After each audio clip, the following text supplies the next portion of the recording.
Good evening, folks. Welcome back to the first live stream of 2020. Happy New Year to each and every one of you. How funny it feels to have a week off. I can't believe it's only been 1 week that I missed. It feels like I've been gone forever. But I'm back now. 2020's here, and we're going to kick off tonight's live stream. I was going to do an awards thing this week, and I thought, you know what it is? It's kind of... We might do it another week, maybe. I might have a kind of a look back over 2019. But this week, full of positivity, ready to start the new year, I'm going to kind of talk about why you and I, this year, should concentrate on buying less and playing more. And I'll get into the details about why that's the topic for tonight. There's more to it than just kind of don't buy so much. Play with it. It's not as simple as that. So I'll come on to that in a little bit. But before that, let's have a look in the chat. See who we've got, because we've got a good bunch in tonight already. We've got Peter Magro was in nice and early as well. Black's Cleric, Steve Evans, Richard Smith, Paul McElroy, Paul Palms. Good evening to all of you, gentlemen. We've got Busey in as well. Thomas, Malkavian. We've got Christian in as well, and Robert Zunk. Good evening to you, fine folks. We've got Glenn Griffin coming in as well. Ronnie Dodd. Al Krabby, we've got James Arm, Julian Ankers. He says, did you go to the gym before the show? No, I didn't, because I went first thing this morning. So yes, I did. 2 days in a row I've done now, 2 days. So yes, I kind of dropped my little one at nursery this morning, went straight to the gym first thing, and yeah, so got my exercise in first thing this morning, mate.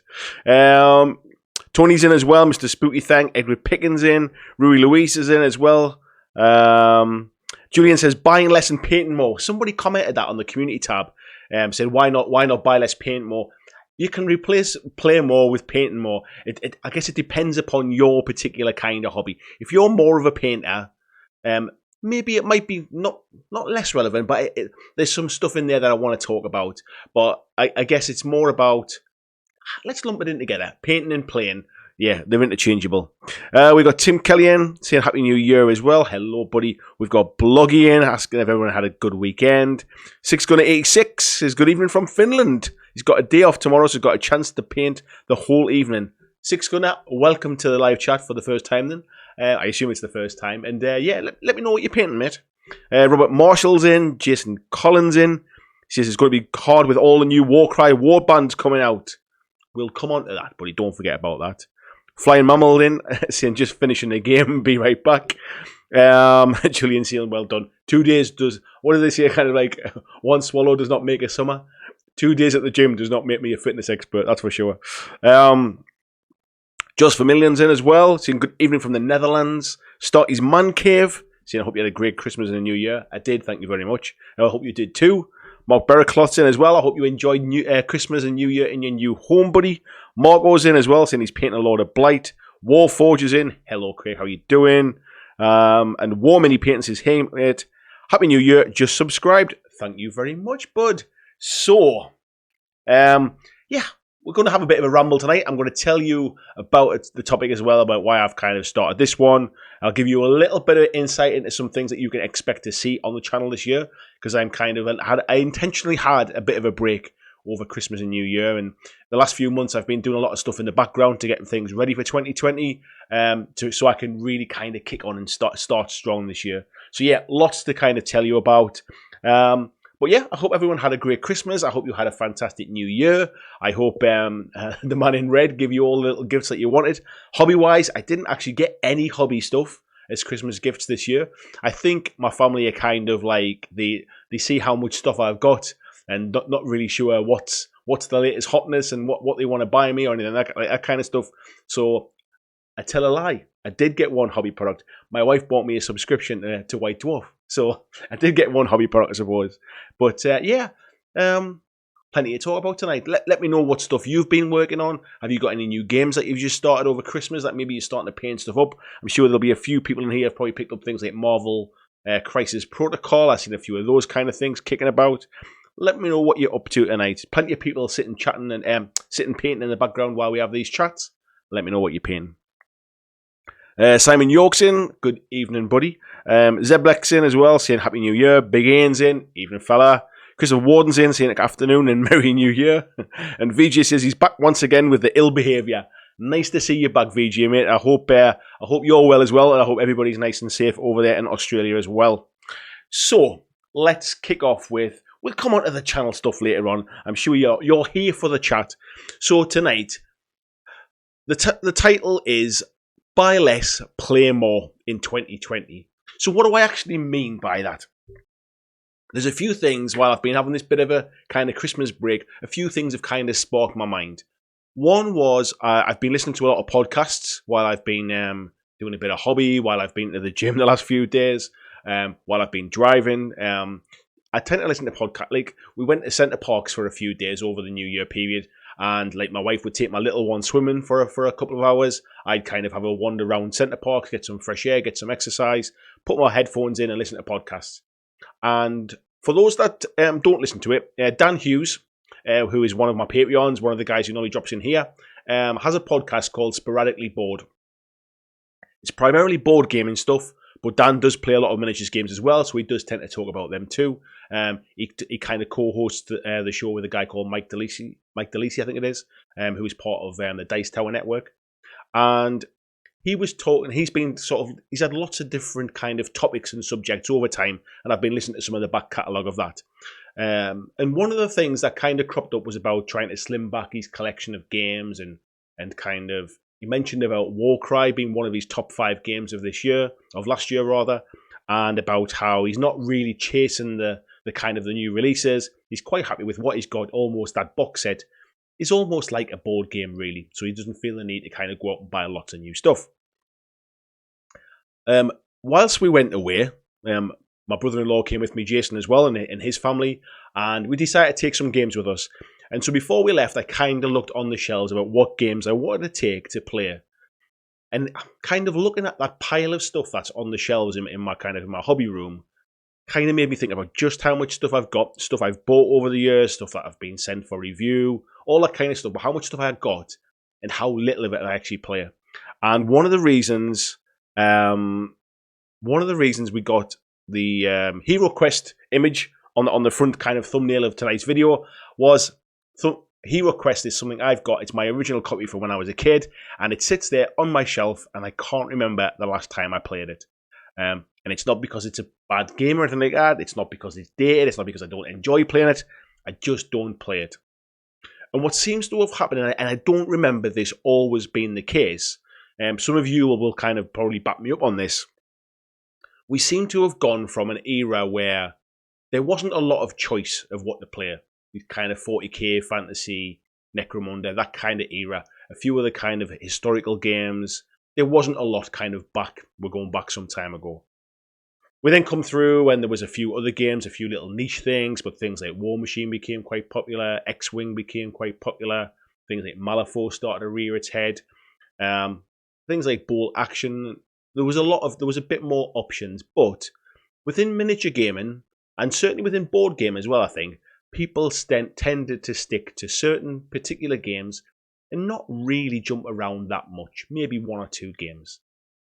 Then we seem to have hit this era of a bit of a boost in popularity, not kind of to the level of kind of computer games and stuff, but we've got to this level of where it's almost the cult of the new, where basically there's something new comes out and everyone gets that kind of shiny syndrome and they're looking across and it's what's that over there? And I think what's done this is Kickstarter. Kickstarter has allowed lots of companies to invest, or to get investment, I should say, into games to get them to market with some very good quality miniatures that they couldn't have afforded to kind of fund themselves originally. And it's allowed the market to kind of grow through the amount of different games that are available. And there's new stuff coming all of the time. And I think if we go back probably a couple of years ago, that was kind of where we were. It was that kind of cult of the new. What's the new thing coming out? What's on the grapevine? What are we hearing about? What Kickstarters am I waiting to release? If we fast forward a couple of years to now, I think we're in a different situation again now. And where we are now is almost the cult of the next. Not what's the new thing coming, it's what's next. What's next? What am I going to get next? I've just bought this game. What's coming out for it? What's the next expansion? And I think some of that has been driven by Games Workshop's reaction to the rest of the market starting to catch up. It's almost kicked them into kind of overdrive of there's something brand new coming out every single weekend. There's a new release for something.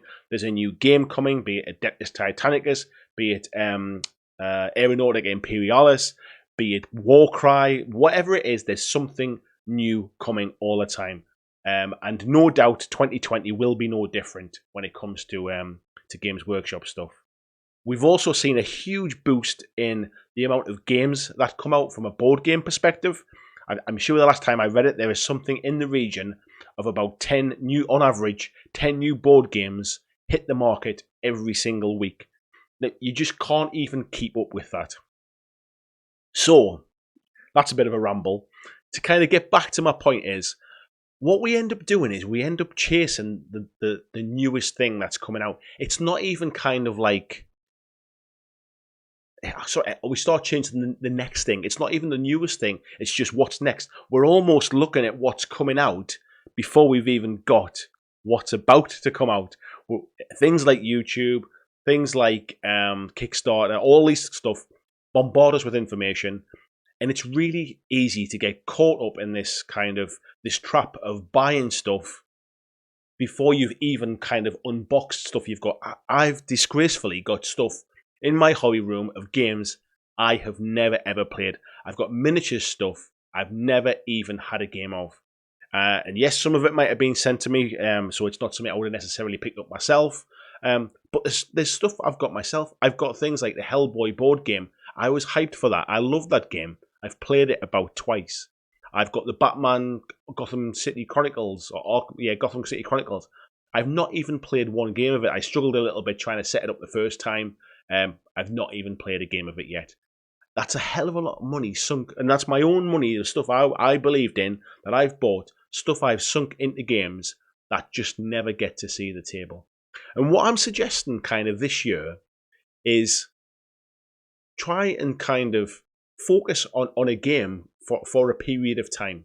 Be that kind of whatever it is, you can focus on any game you want, but you can focus on 2 or 3 games, but try not to kind of get pulled into the cult of the next with the latest hype coming down the train, of kind of like getting pulled away from something, because we all buy these miniatures with the intention of playing them, and this is where it comes into the painting side of things as well. We all, even if you're just a painter and you have no intention of playing, we still buy more stuff than otherwise we wouldn't buy stuff until we painted everything.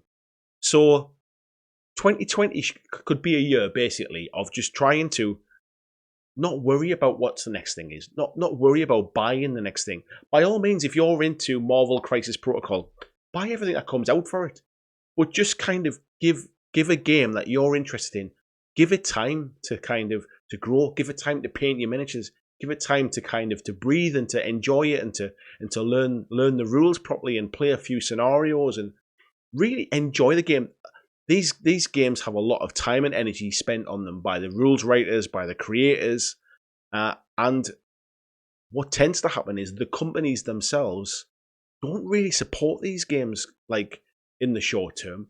They throw everything out there quick to make a fast buck from them, and then they move on and create another game, a new game. And it's this kind of culture that we're in at the minute of constantly wanting to buy what's the next big thing. So I'll kind of I've rambled for a bit there. I've got more to kind of see on that stuff, but I'm going to dive into the chat a little bit now and see the kind of stuff that you're talking about. But I'd love to know your experiences.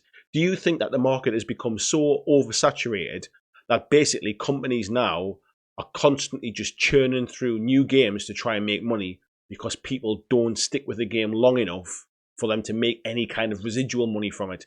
Kickstarters come out and they're almost forgotten about. They're thrown to the side whilst they're getting ready with the next game. Let me know what you think. Joss is in as well. He's just finished the red armor of his iron golems. Nice one, Joss. Claudio's in as well, saying hey everyone. And he's been playing a bit of Imperialis IA. Played IA. Imperial Assault, that was it. But no hobby.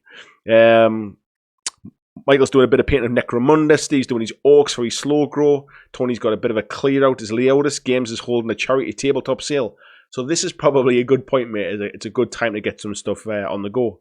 Thomas is finally painting his Dead Zone Enforcers. A little distraction from the Kings of War slow grow. Tim's saying he got Marvel Crisis as well. Phil Johnson, good evening, Phil. He's getting back into painting after months away. He's got the Plastic Sisters of Battle box that came out in December. Very nice, buddy. I saw the new ones that are coming as well. Look very nice. Andy Smith said, something scary. You just appeared on my telly. First time since Biker Bug Roll. Thanks, Andy.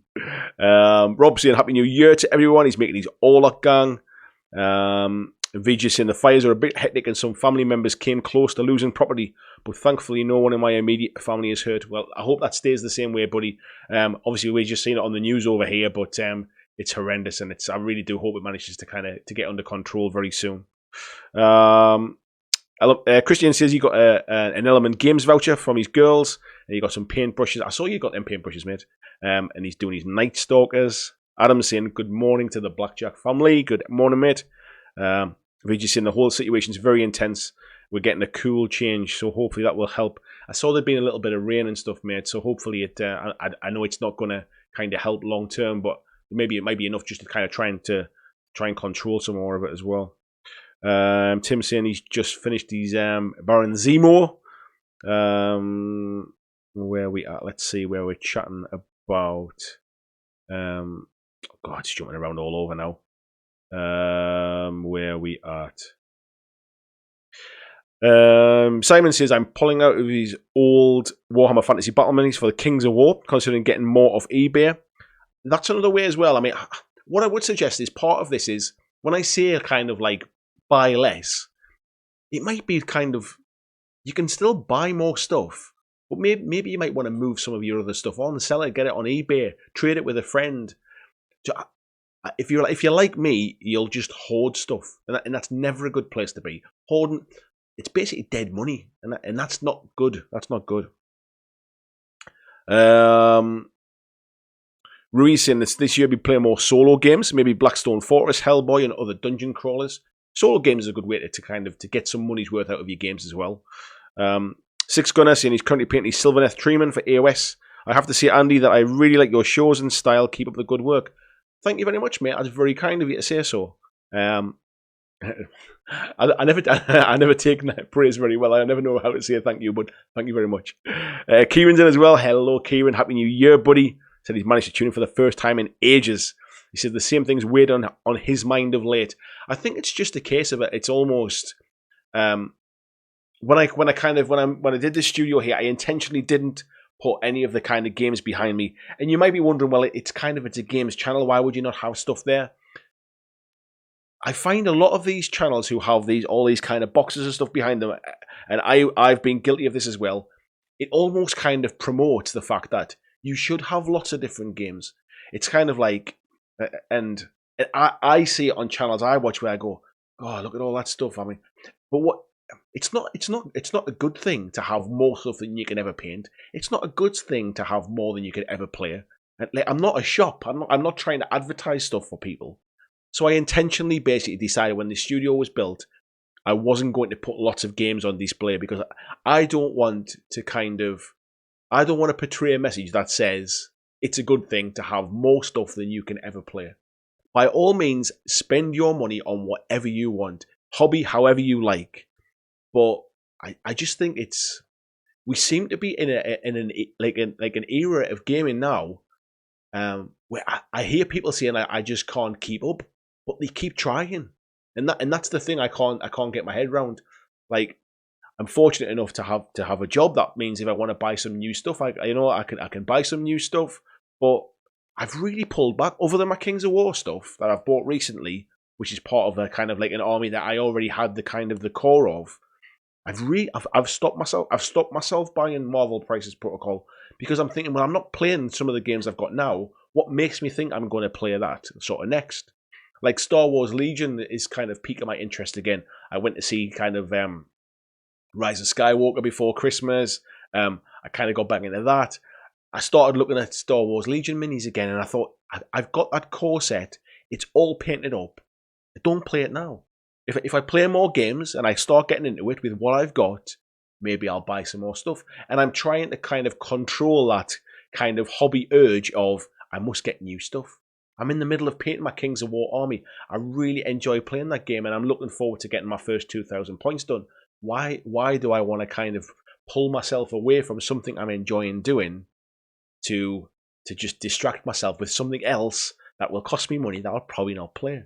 I'm determined this year. I mean, this is the year that basically this channel I'll go full time on this channel this year. And one of the reasons I can't do it yet is because financially it doesn't make sense. There is a gap between, if I quit my job today, there's a gap between what I earn from doing this channel and what I need to earn to make sure alongside what my wife earns as well. There's a small gap of how much I need to earn. Why would I not sell on all these games that's on my shelf, like kind of, that are just gathering dust? They'll just probably they'll never get played by me. Why would I not sell them to help bridge that gap in the short term? Because I'm just hurting myself. That's money I've wasted. That's money I've spent that I won't get anything back from. Some of them games still have stuff on sprues. It's horrendous, really. And I got caught up in that. I feel like over the last few years, like my own personal journey, I've gone through that kind of getting into YouTube stuff and then feeling like I need to keep buying new stuff, to keep talking about new stuff. And then I kind of went through that and I was trying to grow the channel. Then I got to a bit where it was kind of, you know what, this is not about the numbers. It's about enjoying what I do. It's about the sense of community. That kind of took the pressure off the number size, but I still felt the need to kind of keep buying stuff. This year is different. I don't need to buy stuff constantly to talk about it. I buy stuff. You probably see it as a box in a video, and then you never see me play it. You never see me paint it. I don't need to buy all of these things to talk about it. I need to experience them. I might go and do demos in places. I might need to get my hands on a set in a store to have a look at it or something. But I don't need to be buying these things on a constant rotation. So I'm trying to promote, like from somebody that could get caught up in this. I'm trying to promote that this year, really, that enjoy the stuff you've got. Buy the stuff you want by all means, but enjoy what you've got. Get some games in with it. Paint the miniatures. Enjoy it. Don't get caught up in that hype of that cult of the what's coming next. Where else are we up to? Peter Nicholas is saying his New Year's resolution is to buy more and paint a little and play at least one game. Yeah, I don't know how much you play now. I mean, I'd be really interested to know. Let me know in the comments. Just give me a number. How many games do you play in a month? And be honest with yourself.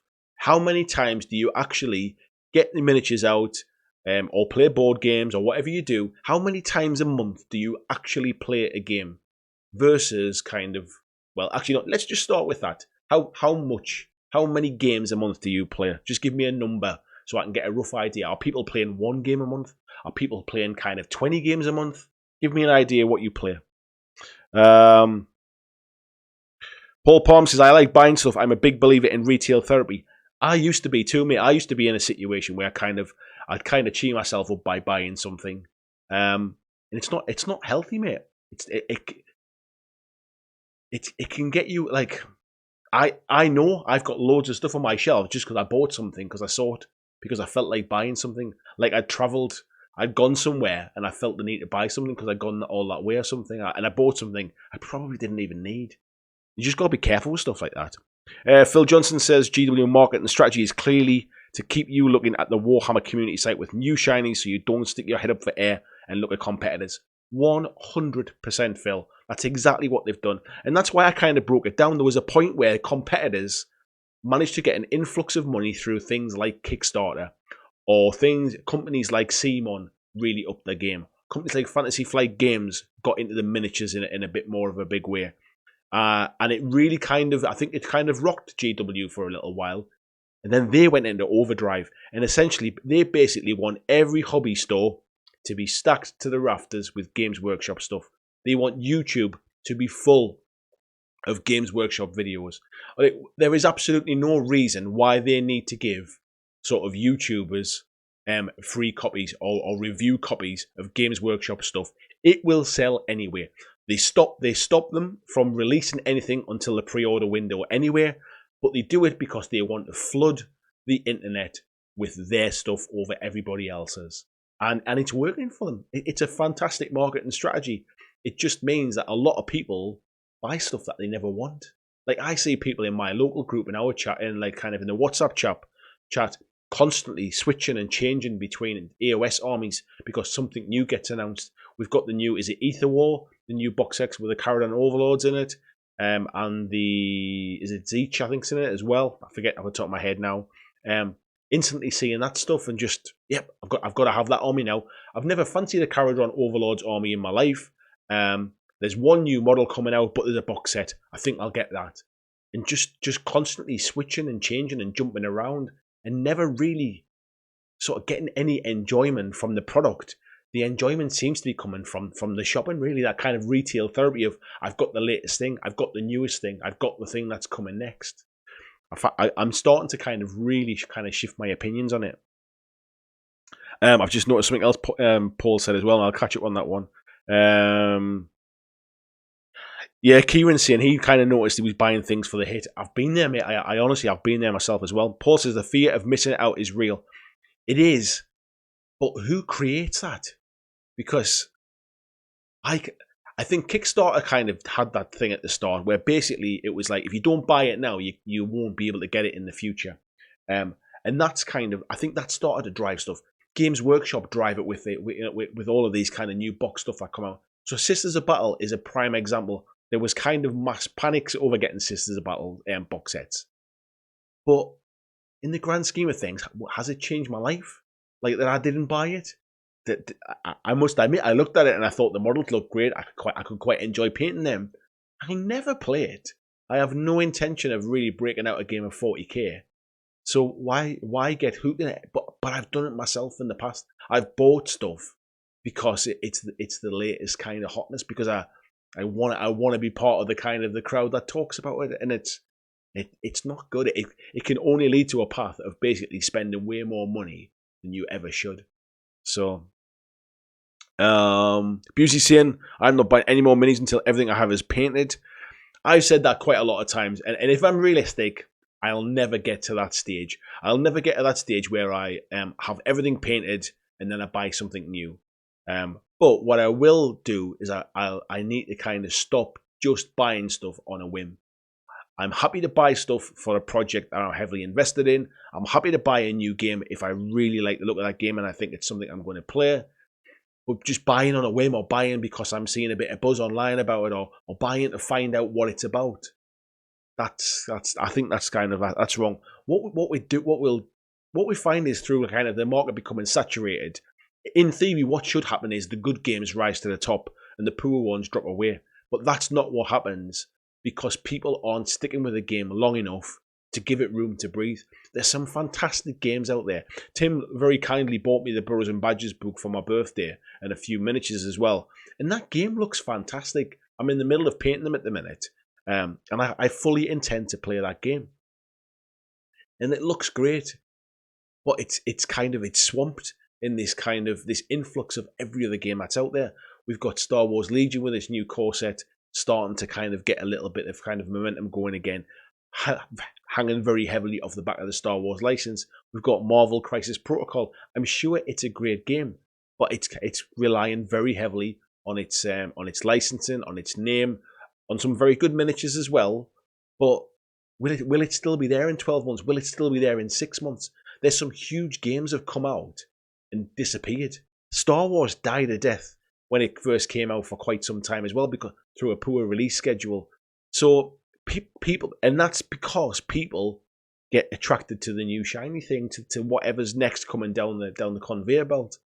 And I think if I see the emails I get every weekend, obviously I've bought stuff from different shops over time. So there's things like emails from Mantic, there's emails from Element Games, there's emails from Chaos Cards, emails from Goblin Gaming, from Wayland Games. It's just a bombardment every weekend of that. I know every Saturday morning around 10 o'clock, I'm going to get swamped with emails from all of these companies telling me all the new things that's coming out this week. And I don't remember it being like that going back years ago. It definitely feels like a more more recent, like kind of last 12, 24 months kind of thing. Just that constant bombardment of this is new, this is new, this is new constantly. And maybe before the YouTube stuff I was doing, maybe I didn't even kind of sort of like look at all those different games. I don't know. It just feels like it's very different now. Be interested to know what you think. If you think it's changed or if you think it's always been like that.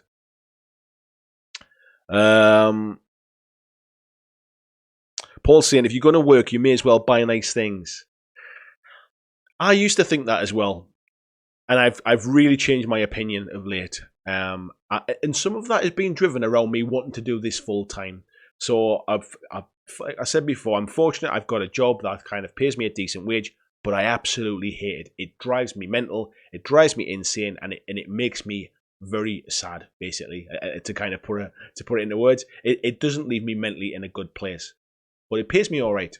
So do I just put up with that, and just because like the money's good? Or do I look at actually where that money goes? I don't need all of that money.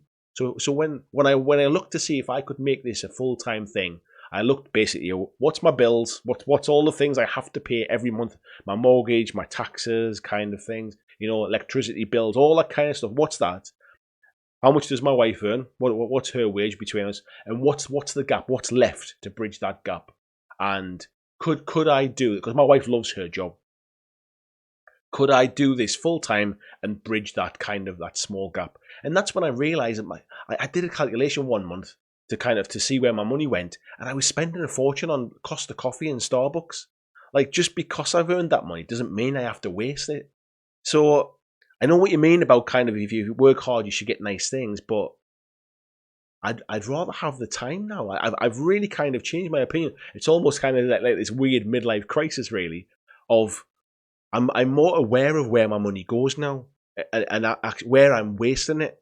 Because actually, is it making me any happier to buy lots of games? Is it buying me any happier to make lots of miniatures? I'm still in a job that I absolutely hate, but so spending that money on toys doesn't suddenly make my kind of like life a happy, rosy place. So I've really kind of changed my opinion. I'm not suggesting for 1 second everybody needs to kind of come round to my way. I'm just saying that basically that it's worth kind of assessing and it's worth looking at it. It's nice to have nice things, but they're just kind of, you can't take them with you kind of thing. It's weird. Phil says, highly recommend a slow grow, Taylor Gamers type thing where you build and paint like 250 points a month. Yeah, I'm finding that with the Kings of War slow grow that I'm doing, mate. I'm finding that I'm not finding the need. I don't feel the need to go out and buy 2,000 points of models and just have this pile of plastic that's kind of getting on top of me. I'm just churning through what I've already bought, the stuff I already have, and when I get to kind of maybe I might get to a point where I kind of treat myself to like a big unit or something, or a hero model that I haven't already got, and I'm just kind of churning through it. And for the first time in my life, I really feel like like getting a big army on the table is absolutely in my reach, absolutely achievable. And the reason it's achievable is because I'm taking my time with it. I am cutting some corners and not worrying about trying to paint to the best of my ability. And I've got a network of people around me in the slow grow group that are encouraging each other, and I feel part of a team.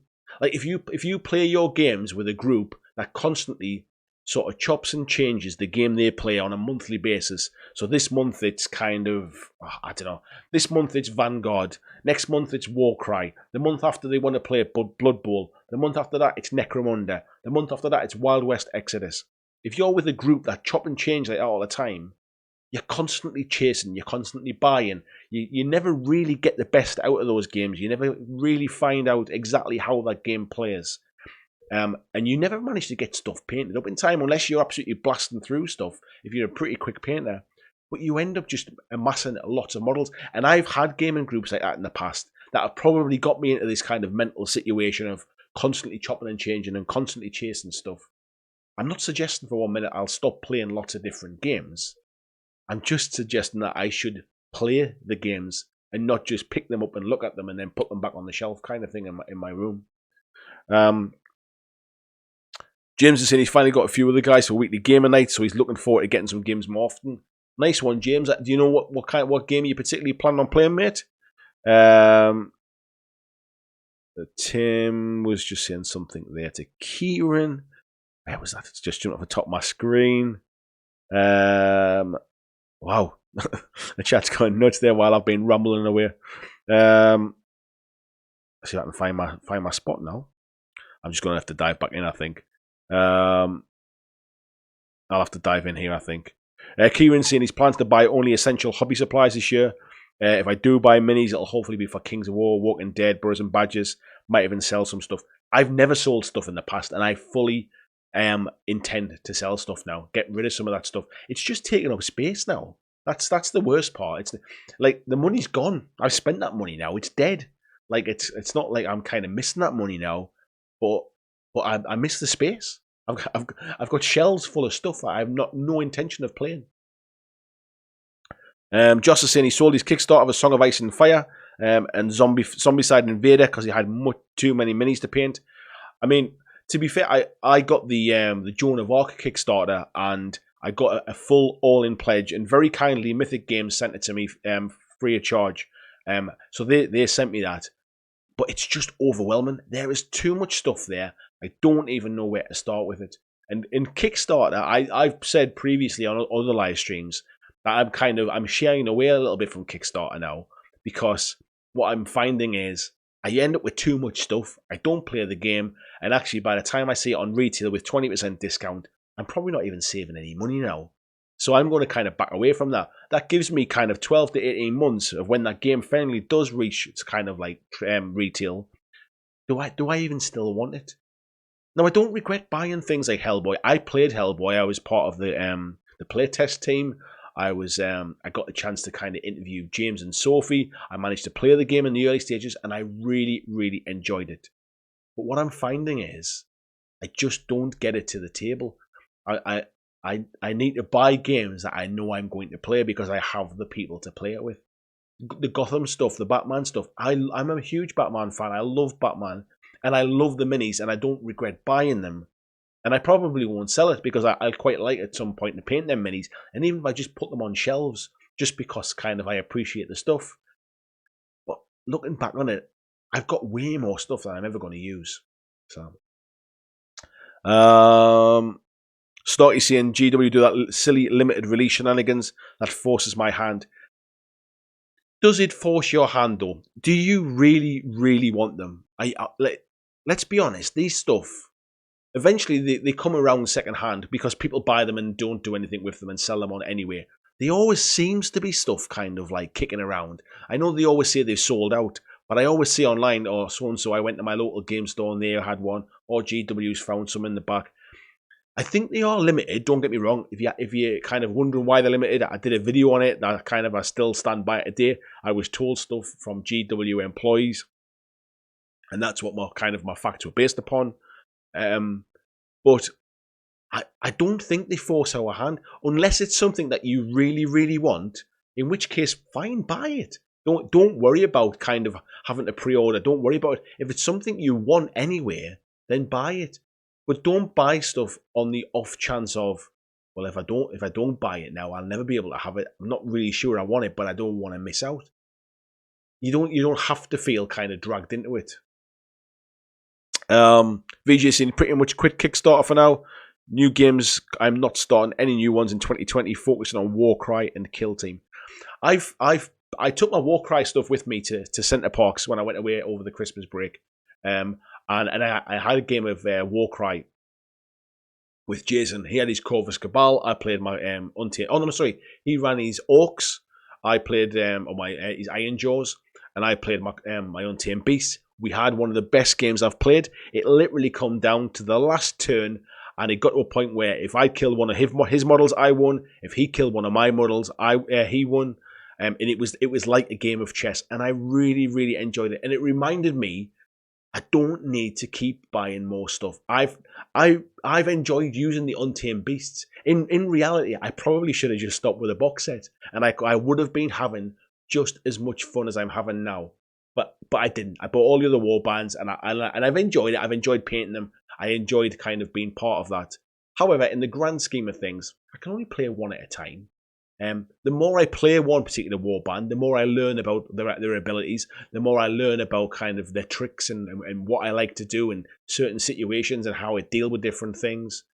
Like, for example, on our game, we played one of the scenarios that after like round 3 or 4, you get that 4-inch border around the outside, and any model that's left on the outside instantly dies at the end of the turn.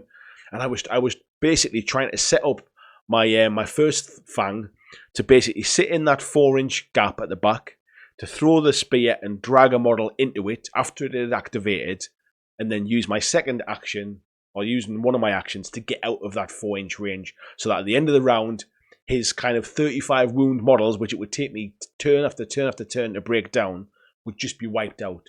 And I would never have kind of thought about that tactically, like sort of in my first few games. But I'm learning by playing that same faction again and again. I'm learning more about them all the time. And in the past, if I play 1 or 2 games with a faction, or 1 or 2 games of a game, I never get to experience that. I never get to learn the kind of the depth. It's the fact that Warcry is so simple and so straightforward. It's allowed me to kind of to enjoy that much earlier in the process than I normally would, which has kept me kind of involved and kept me playing that game. So yeah, it's I kind of almost forgot what the original point was now. Where are we at? Justice, and he's focusing on Joan of Arc as well. Yeah, Kieran saying to Paul is there about allowing you to buy things is true. But as Tim said, if it's not used, then it does become a millstone in itself. All that money is sunk but not being used. That's kind of my thoughts as well. War Mini painting saying apart from commission work, his personal painting is Flames of War, Bolt Action, and Warcry. Yeah, I guess it's a bit different when it's commission work as well, because I guess that gives you. Excuse me, I've made myself a little flask of coffee for tonight while I'm here in the studio from a Christmas gift from I think this one was from my wife. It was either from my wife or my son, which is my little Stormtrooper flask. So excuse me while I do that. Yeah, commission work. I guess it gives you the opportunity to paint some stuff that you probably wouldn't choose yourself, which is never a bad thing as well. So, excuse me while I just pour this in. Let me know as well, folks. Is the sound okay tonight? As I came out to set up tonight, my computer decided it needed to do an update. So everything kind of reset itself, and I had a last minute panic of setting things up. So hopefully the sound and everything's okay. Let me know if that's fine tonight. Where are we at? Andre's in as well. Good evening, Andre, mate. How are you doing? Miniature Adventure says he's finally got his hands on Ghostbusters board game and Star Wars Legion Clone Wars set. He's got the droid army all painted. Nice one, mate. Have you played Ghostbusters yet? It's a game I've kind of seen, but I've got no idea how it plays. I'll just read what Tony's saying there. He's saying it's come to the point where you'll actually say to yourself, I'll catch stuff later on. I'll put some time into that stuff I have already. Yeah, it's kind of where I'm starting to get to. Miniature Adventures says, good morning, you handsome devil. Well, hello to you too. Jared Winning's in, saying he's more tribes are all ready. He's just got done moving to a new house and his hobbies are slowed, but he should be back soon. And a great year to you, BlackJack. Thank you, buddy. Woman, he's got his Splintered Fang at Christmas and his club starting slow growth for Saga. Peter says, anyone else angry that Sisters of Battle set appeared massively on eBay at inflated prices and no real hobbyist could get one at retail? To be honest, mate, no, not really, because that is just opportunistic stuff. I think it happens when it comes to concert tickets, it comes to FA Cup final tickets, it's all that kind of stuff. If something has a limited amount of stuff, there will always be people that buy it. What feeds that is the people that pay the overinflated prices. If nobody will pay them overinflated prices, then there's no secondary market for selling it, really. So I can't blame anybody trying to make money. I can only kind of point the finger at the people that have money kind of coming out of their ears who are quite happy to pay £400 for a set that cost £100, especially when the models are going to be coming soon anyway. And to be fair, I heard a lot of people after the event, after they went on sale, saying, "Oh, my store got more copies than they were expecting, and there was some in there, and my local GW had extra ones that they didn't have any buyers for." So it felt like that if you wanted one and you kept looking, it felt like you could get one. And that might be a little bit disingenuous, but that's how it felt. Everybody, I saw loads of people saying, "Oh yeah, I managed to get one." So I still think The people that pay over the odds are the ones that feed that market, not the people selling it. I'd much rather they got stuck with 5 copies that they'd bought and nobody wanted to buy them, and then they had to sell them off cheap to get rid of them. I'd rather they ended up with that. Because as long as people pay inflated prices, then they'll have a market to sell stuff on. At the end of the day, it's only really what shops do. They buy from Games Workshop at a reduced price, they put profit on, and they sell it to us. And then all that's happening is people who sell stuff on eBay are saying that this is in limited supply, I'll buy it now, I'll wait until there's none, and then I'll sell it at a higher price. It's just kind of, I guess it's just economics really, isn't it? It's just, it's capitalist, but as long as there's a market for it, then people will pay it. Gene's saying the market's oversaturated. You have to pick stuff you like. I buy a lot of different models, but I'm pretty confident saying I think at least 90% of these models on the market are nasty. I think 90% is pretty high, mate. I don't think 90% of models are nasty, but I would say things are getting better. Like, I can't believe people are buying bad miniatures. Even cheap bad miniatures are still bad. So I wouldn't think it's nearly 90%. To your personal taste, it might be. Typical Gaming says, even though how's everyone doing? He's on a little break from painting after painting the Carnival Morgrau. No idea what that is, mate. Is it from? I'm assuming it's from Carnivali, isn't it?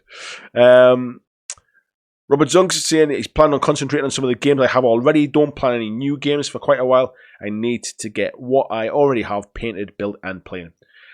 Yeah, I know what you mean. So, from a channel perspective, that doesn't mean I'm going to suddenly stop talking about new stuff. Like, I'll still kind of tell you what's coming out. I'll still tell you the news about what's coming out. I might still kind of review things on the channel. I might still play things on the channel. However, it doesn't mean I am kind of pushing these things on you to buy. I am making you aware of things that you might be interested in. That's kind of that's where I'm coming from. But I don't want it to feel like I'm creating this hype of everything. Everything's fantastic, because some channels, that's exactly what they're all about, because they get paid to say that. So that they build the hype for these things, or they get them free and they're frightened to say something bad in case they don't get any more free things. A lot of the channels that get Games Workshop stuff, I get the impression that they just want to keep on Games Workshop's good side and they want to keep saying nice things, even if that's not really what they think. So that won't be me. I'm not going to say nice things for the sake of saying nice things. And I will tell you about new stuff coming out. But I am not sort of promoting that you should basically drop what you're doing, go and buy this new thing. I'll tell you my opinion, what I think of it. I'll tell you if I'm going to buy something.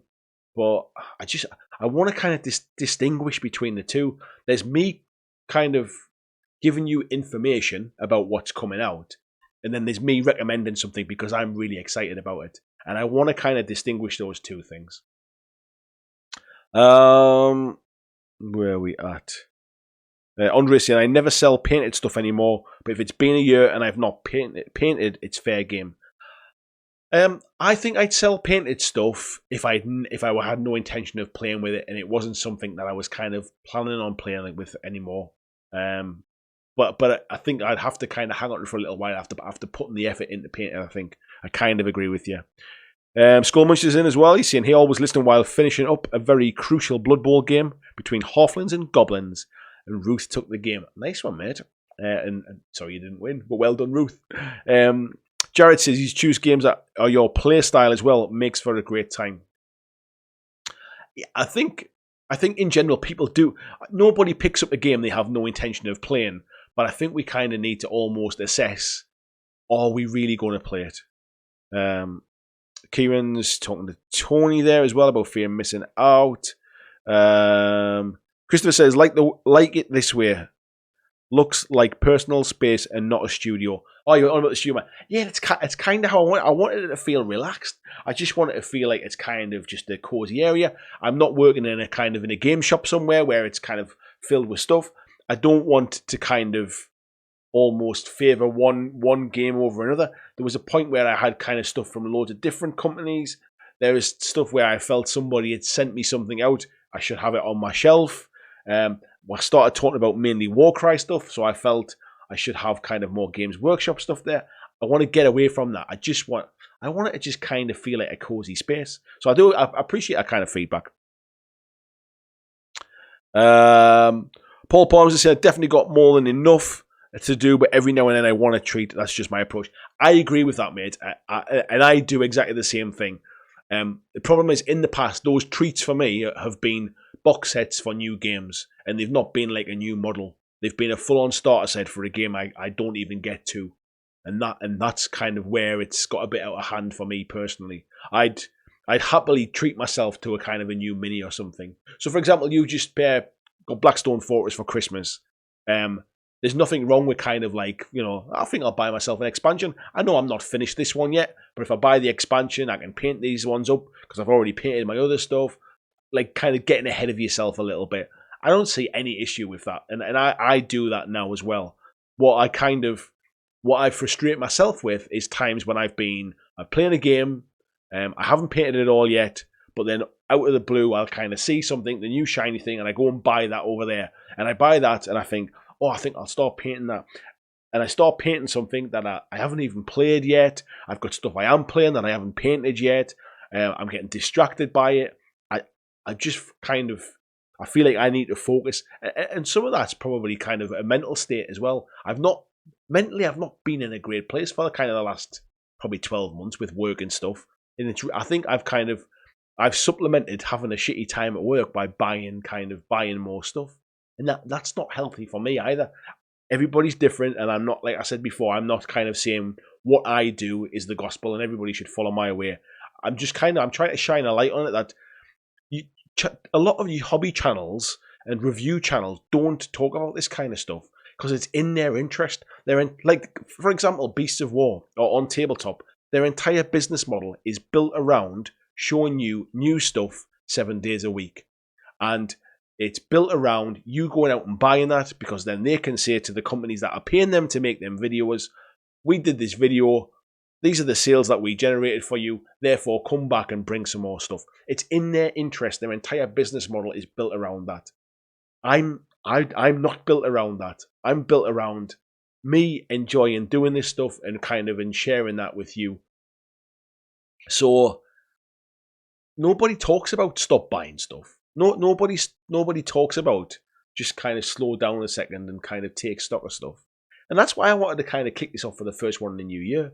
I still want this to be a positive message kind of thing. I still want to kind of like talk about the hobby and I still want to encourage people to buy the things they want to buy and play the games they want to play and paint the models they want to paint.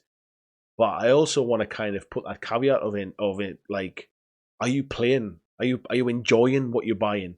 Are you getting enjoyment from the money you're spending on your hobby? Because if you are, keep doing what you're doing. Don't worry about it. But if you are like me and you end up with piles and piles of grey plastic on the shelves and more stuff than you'll ever know what to do with, and games that you'll never ever get to the table, maybe it's kind of worth a bit of a kind of an assessment, really. Glenn saying the problem for me is I have too many games to play. I struggle with learning all the rooms for them. No, and if you haven't got to that point, mate, then you're doing it right. Don't get that far. I'm the same. I struggle to kind of retain rules in my head, and I quite easily get rules mixed up between games if I'm playing too many things. That's why games like stuff for Mantic have relatively straightforward rules. That's why Warcry has been great for me. The rules are simple enough. I don't forget them, and I can enjoy the tactics of the game. But if it was something with a lot heavier rule set, I think 40k would make my head pop if I tried to retain all of that information and try to kind of keep up with all of the new armies coming out and understanding what they do. And like AOS at the minute, like just feels like that's grown arms, legs, tentacles, 3 heads. I'm kind of watching that from the sidelines and seeing what my local group do and the chat that they have. I just think like, thank God I'm not trying to keep up with this kind of stuff. Alcyon, he's often tempted by other games, Star Wars Legion, Warcry lately, but my investment in 40k as a universe is already large between books, models, time, and even daft merchandise. I see certain games, of which 40k is one of them, are lifestyle games. They're almost designed that if you want to get the best out of them, you can't play anything else. It is an entire lifestyle. You read the books, you paint the models, you keep up with the latest armies, you you listen to the audio drama stuff, like you buy the merchandise. 40k is almost like a lifestyle hobby. It's not something you drop in and out of, really. There's not a lot of games like that, but 40k is certainly one of them. Christensen, support the channel by joining the Patreon and access some awesome rewards in the private Discord. Yes, my Patreon is one of the things that is helping me to achieve my dream this year. Like I said, I'm so close now. The plan, and I'll talk about it a little bit now, is the plan is that this year, within about the next 6 or 7 months, I will quit my day job and I will start doing this full time. And the reason it's going to take me 6 or 7 months is I'm needing to build up a bit of a financial buffer in the background, so that if I lose Patreons at any time, or AdSense drops off, or for whatever reason my monthly kind of funding goes down, I've got a bit of a buffer to get me through them times. And the idea being is that once I have full time to commit to this, I can put out more videos. More videos means more views means more ad revenue, more exposure to a wider audience, potentially means more Patreons, and then that builds up that buffer over time. And the reason I haven't managed to kind of get to that point now is because of it's a lack of time alongside a day job kind of thing. But people who support me on Patreon, people who support me through the chat here as well, through donations, through buying t-shirts, through all of those things, through all the different kind of things, shopping through Element Games Link, that's what's enabled me to get to this point now, and that's what's enabled me to kind of commit that it's happening. The more my Patreon grows in the short term, the quicker I can make that switch to full time. But it is definitely happening. So I want to kind of reach out and say 100% absolutely thank you to every single one of you that have ever supported me in any particular way.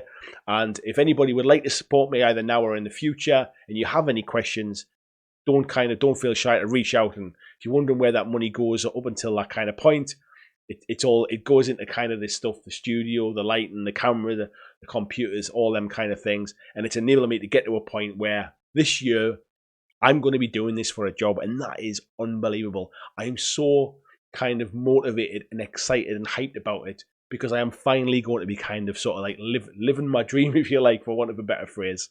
So yes, that's what Patreon's about. It starts from $2 per month. If you think of it as kind of, if you enjoy one of my videos every month, and you want to kind of tip me the price of a cup of coffee, think of it that way. But yeah, there are some bonuses as well, things that you get as well, exclusive for Patreon members at higher rewards as well. So please do check out the Patreon page. James is saying, I said the same thing about Crisis Protocol. It looks awesome, but just couldn't justify getting another game. I think it looks awesome as well, and I'm really tempted to pick it up purely because I love to paint those miniatures. However, I am holding off. The fact that it's been a little bit out of stock recently has helped me from diving in as well. So yeah, but I do like those minis, mind. James is saying, don't do the Google ads route. They generate nothing. Oh, has that just jumped off the top of my screen? They generate nothing and just annoy viewers. Patreon and good content. I've done Google ads ever since I started the channel, to be fair. I don't kind of plaster them all over.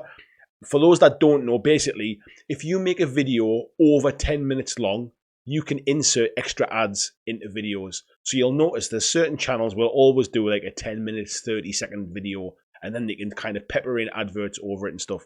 I make my videos as long as they need to be. If I can do it, if you look at things like my Warcry 5 rules videos, if you look at the stuff that I did around kind of painting and that, they're very rarely over 10 minutes. If I can tell you what I want to tell you in 5 minutes, it'll be a 5-minute video. I'm not going to pad it out with loads of fancy sweeping shots to drag it out to 10 minutes just so I can get some ad revenue.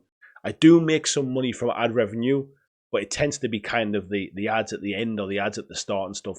And it's only if you watch it. If you skip it, I don't make any money from that anyway. So if you watch the first 5 seconds of that advert and then skip it as soon as you can, I don't make anything from that, but it doesn't interrupt your viewing. Excuse me. And I wouldn't rely on that either. It's one element of a package of things that's helping me achieve what I'm trying to set out to do. Kieran saying he does sell stuff on, so don't get too buried. He sold 40k stuff for 20 years ago. It seems to be arriving again. Skullmuncher said he needs to finish up his undead team. Six Gunner says, me and my girlfriend had a hobby evening yesterday and we laughed here. We have a normal couple.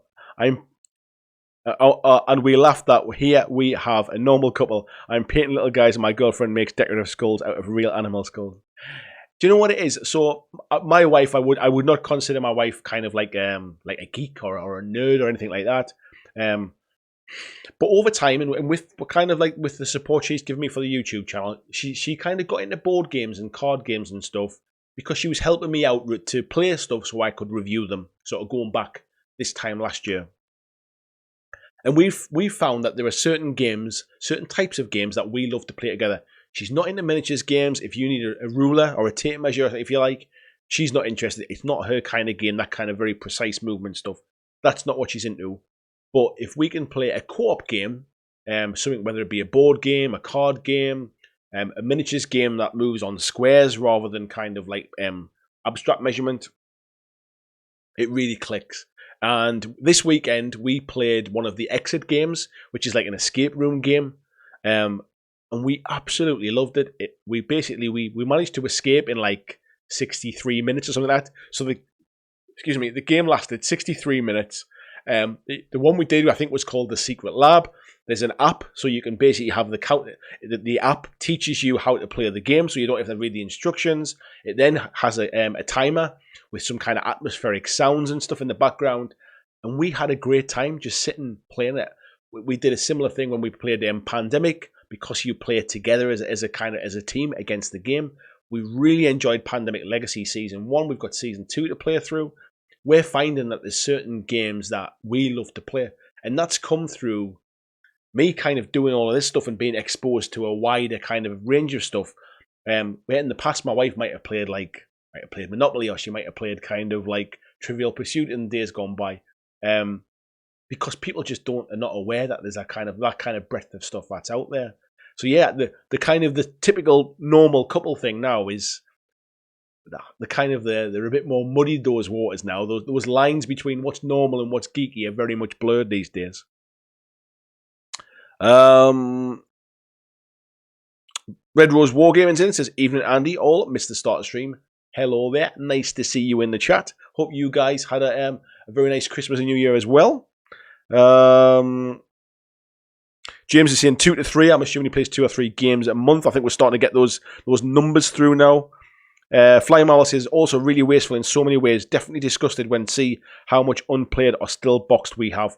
Yeah, I kind of like, I'm of exactly the same opinion on it. Sometimes it takes something random, like having a kind of like a hobby tidy, like a tidy of your hobby room or something, or like I think the thing that kind of clicked for me when I eventually did move down to this studio now, which I keep saying studio because it's where it's all set up. It's here, I can walk in and turn the lights on and get recording.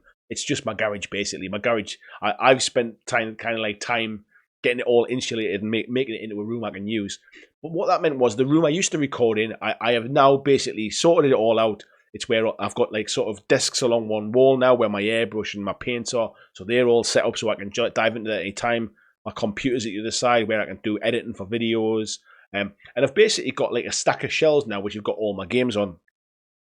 And it was at the point where I had to take everything out to rearrange the room and then start putting it back in. It kind of hit me where I just thought, this is disgraceful. There is so much stuff here I have no intention of ever playing again. And I might have played these things 2 or 3 times. It's just wrong. It's absolutely wrong. So yeah, these things do come back. So we got Thord Lim is saying how many games? 0.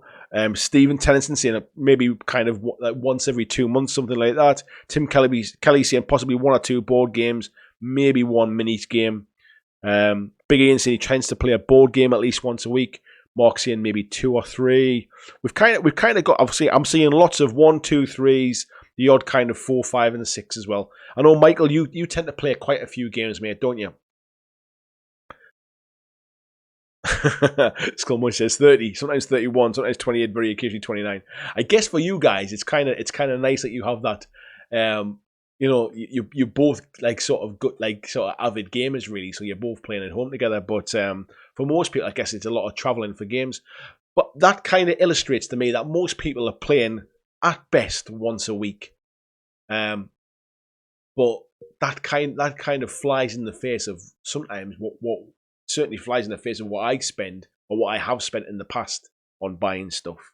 The stuff that I was buying, I'd need to be playing 3 times a week to justify what I was really buying. Kieran saying there, sustainable gaming, 100% the way to go. Enjoy yourself, but do try and play it and not just buy.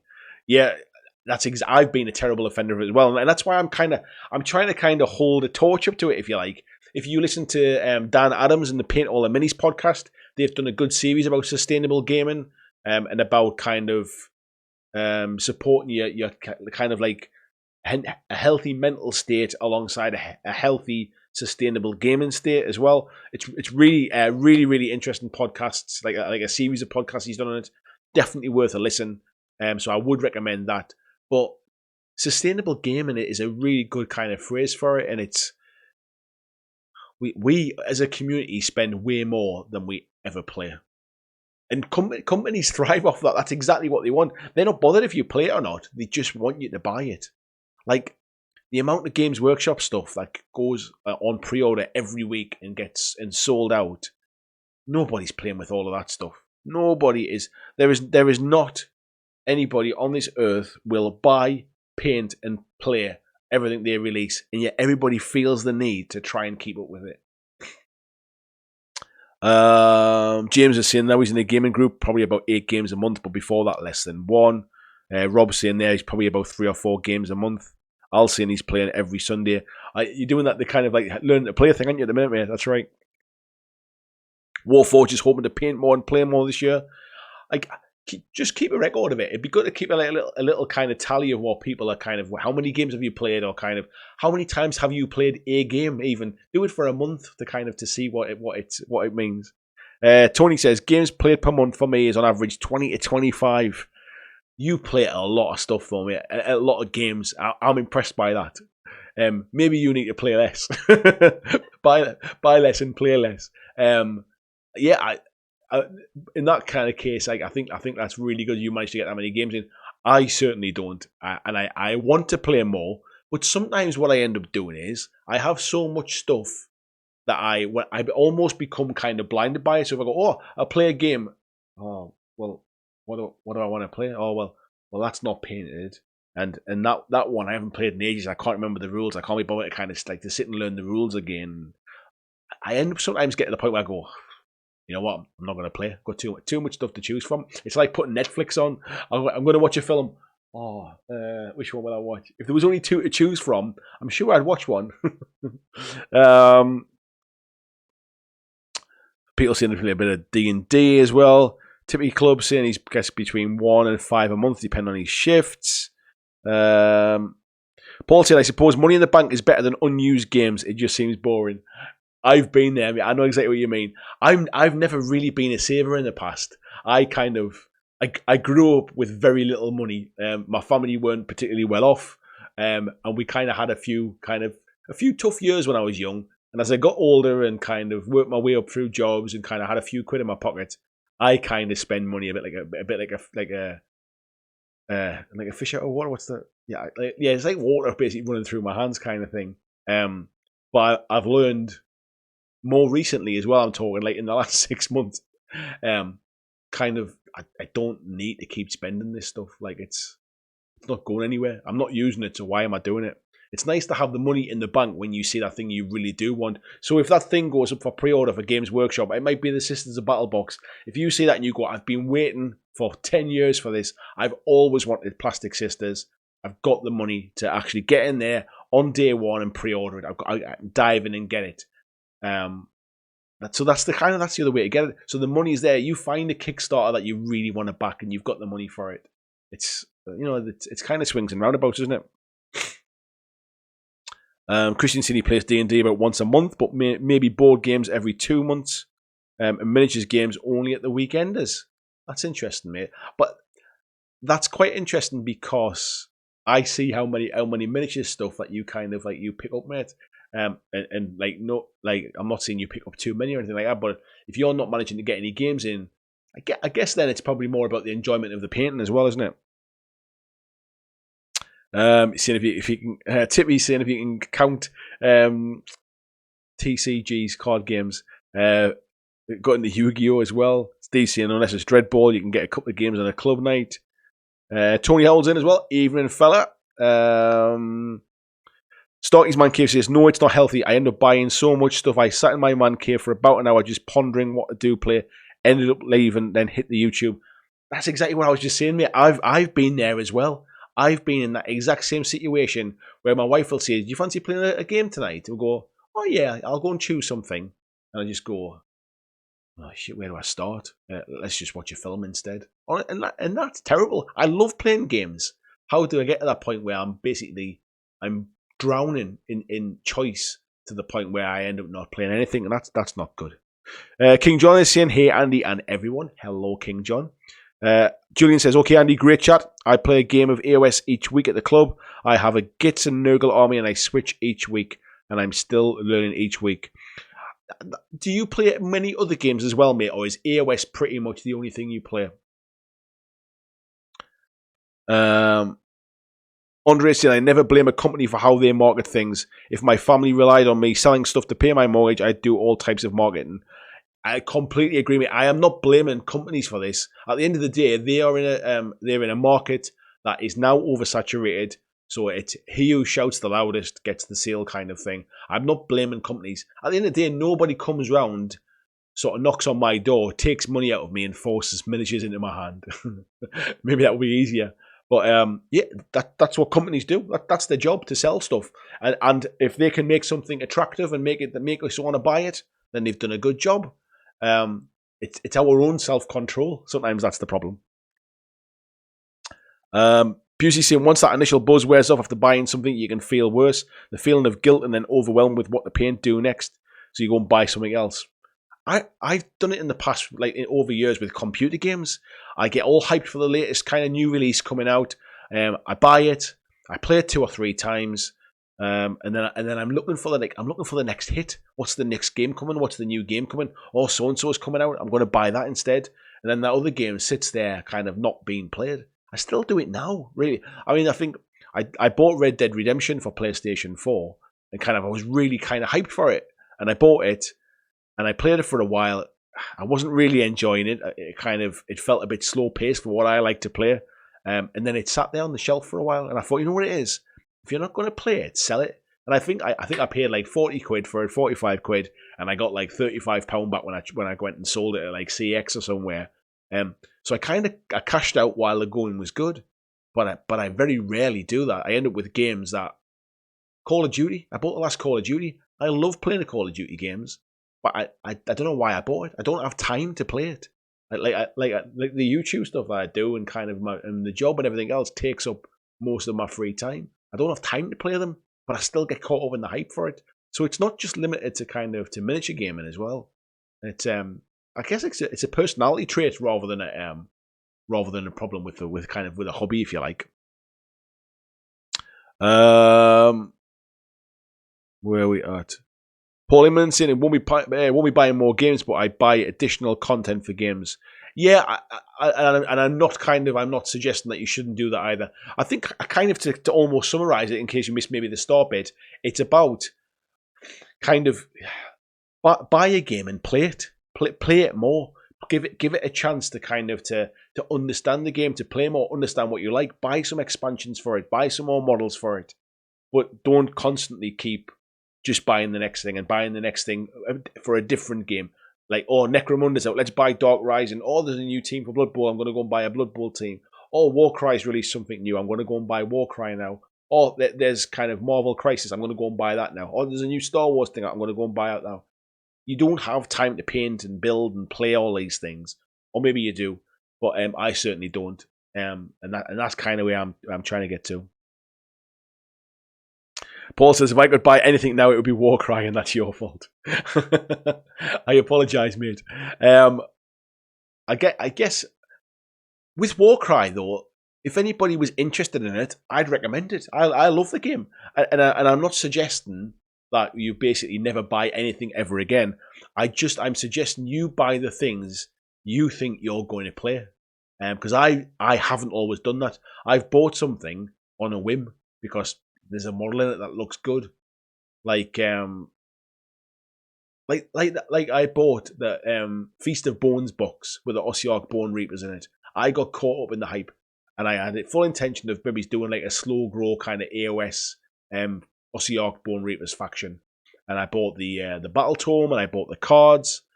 The orcs are still in the box. I didn't need to buy that. I should have just bought the models when they came out on their own. I'll probably sell those Bone Reapers now, and I might paint up the orcs maybe for a video one day, and I might sell them off or something. But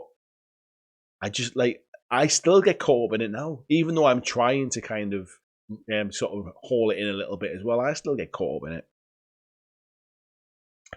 Ben Davison, he's adjusted his resolution from painting everything before I buy more minis to have to paint twice as many minis as I buy. Whatever kind of motivates you, really, I guess.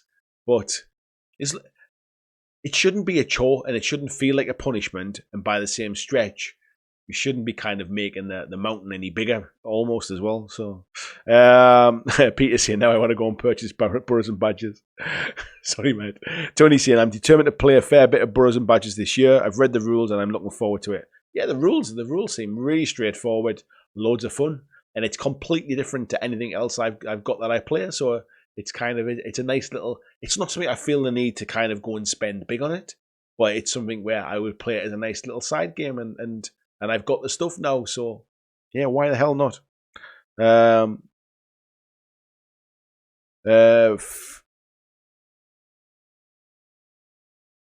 just trying to read that name there. It's really small on my screen.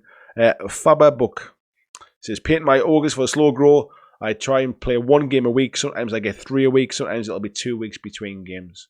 Yeah, that's not too. If you're part of a slow grow thing, you'll tend to stick at it. That's one of the things with the painting challenges. It's one of the things with the slow grow campaign I'm doing for Kings of War. It's almost to try and focus you and think long term rather than thinking just what am I doing this week? What am I playing today? What am I going to buy tomorrow? What am I going to buy next payday? Kind of thing. Flyman was saying Warcry is brilliant though. Yeah, I agree. And I'm still playing it. So I bought Warcry back in, when was it? Was it like August time?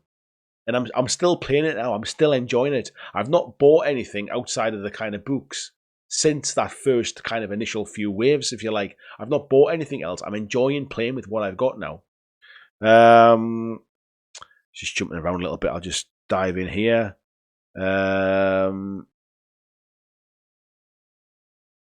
Where we at? Kieran saying, certainly not the company's fault for their marketing, but there's an element to modern day marketing and consumer process that can catch folks unaware.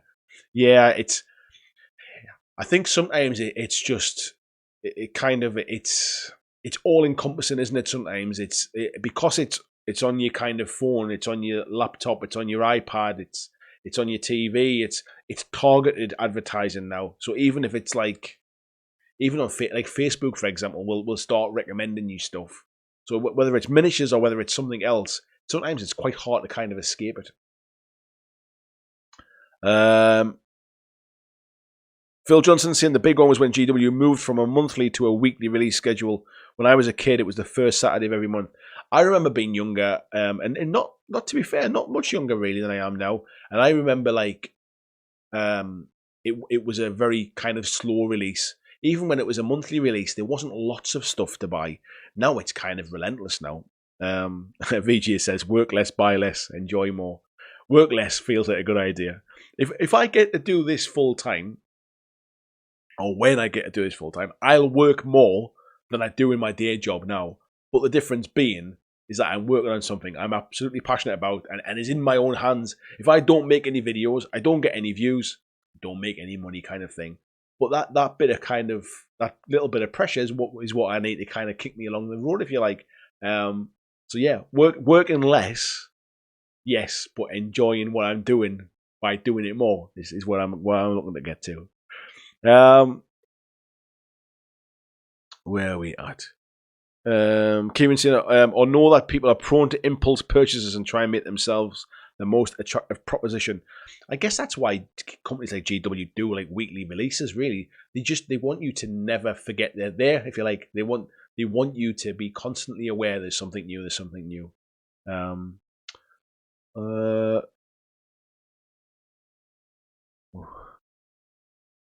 Where are we at?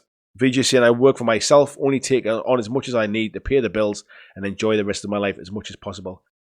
That's awesome, mate, isn't it? Like, I know you kind of, I think you were kind of looking for a bit of extra work recently as well, but I think it's awesome. I spent a lot of my kind of younger time going down that kind of corporate, like trying to climb the ladder and make more money, and I realized it's took me until I'm in my 40s to realize it's just not me. It's just not my personality. I don't want to be that kind of corporate political person anymore. I sit in meetings now and I just think, why am I here?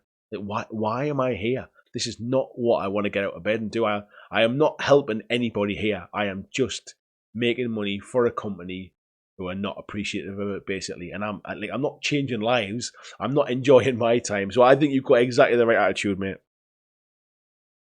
We've got Robin as well from Rob's Tabletop World. Hello, buddy. He says, so I hate writing in here because I feel I interrupt things and I don't want to do that, but I do love the channel and wanted to ask a question. Do you think Space Hulk will ever give us an expansion? First of all, nice to see you again, Rob. I hope you're really well. And I think Space Hulk's days have gone now. I think it's a shame. It would be nice to see something maybe come out in White Dwarf, even as an extra mission with stuff that's already available in the box. But I think its days are gone. I think GW, because they don't sell Space Hulk anymore, so unless that changes, but because they don't sell Space Hulk anymore, they won't make any money from people buying that big box set to then buy the expansions.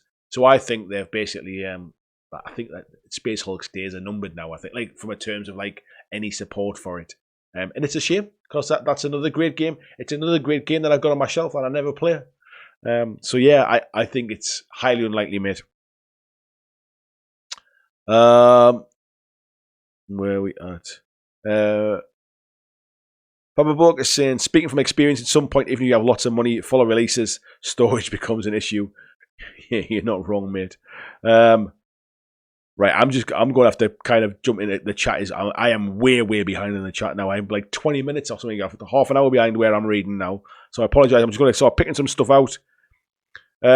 Neil saying, great to see you have a plan and feeling so positive. I'm absolutely made up, mate. I'm banging to it now. Rob saying, now you're going to make me buy some merch. Sorry, buddy. VJ saying, Patreon equals Discord access. I know where I'm getting up to now. That's how far behind I am. Peter saying he's going to buy a BlackJack t-shirt instead of minis next month. Paul says, I need a BlackJack hoodie. I need a BlackJack hoodie. I need to buy myself one. I've just got my Rams hoodie on tonight. I need to get myself a BlackJack hoodie as well. Rob saying, protocols are pain to put together. I have heard that, mate. He's saying, but I think it really hurts the game a lot. Its real target should be dads and kids, but the models put it out of that range.